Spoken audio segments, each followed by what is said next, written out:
જય ભીમ, નમો બુદ્ધાય। આવતીકાલ એટલે કે 28/10/2025 ના રોજ બોટાદના હળદર ગામે આપણા લડાયક ધારાસભ્ય રાષ્ટ્રીય દલિત અધિકાર મંચના રાષ્ટ્રીય અધ્યક્ષ જિગ્નેશભાઈ મેવાણી પધારી રહ્યા છે। ખેડૂતો માટે કૃષિ આંદોલનની શરૂઆત થવા જઈ રહી છે અને આ કૃષિ આંદોલનને કૃષક આંદોલન એવું નામ આપવામાં આવ્યું। ભારતીય રાષ્ટ્રીય કોંગ્રેસના કદાવર નેતાઓ અને આગેવાનો પણ આ આંદોલનની અંદર આવવાના છે। ખેડૂતોના છેલ્લા 30 વર્ષોથી જે સલવાયેલા પ્રશ્નો છે, જેની લીધે ખેડૂતો સાથે વારંવાર અન્યાય થઈ રહ્યો છે, તમામ સવાલોના નિરાકરણ માટે જિગ્નેશભાઈ મેવાણી સહિત સમગ્ર ગુજરાતમાંથી કોંગ્રેસ પાર્ટીના કદાવર નેતાઓ પધારવાના છે।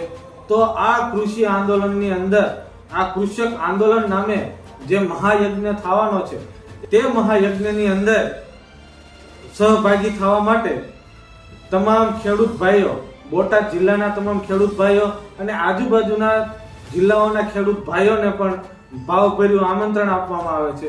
ખેડૂત ભાઈઓ, આવો બોટાદના હળદર ગામે અને આવા મહાયજ્ઞના સાક્ષી બનો, તમારી હાજરી આપો અને ખેડૂતોના પ્રશ્નોને વાચા આપો। જય હિન્દ, જય ભારત, વંદે માતરમ।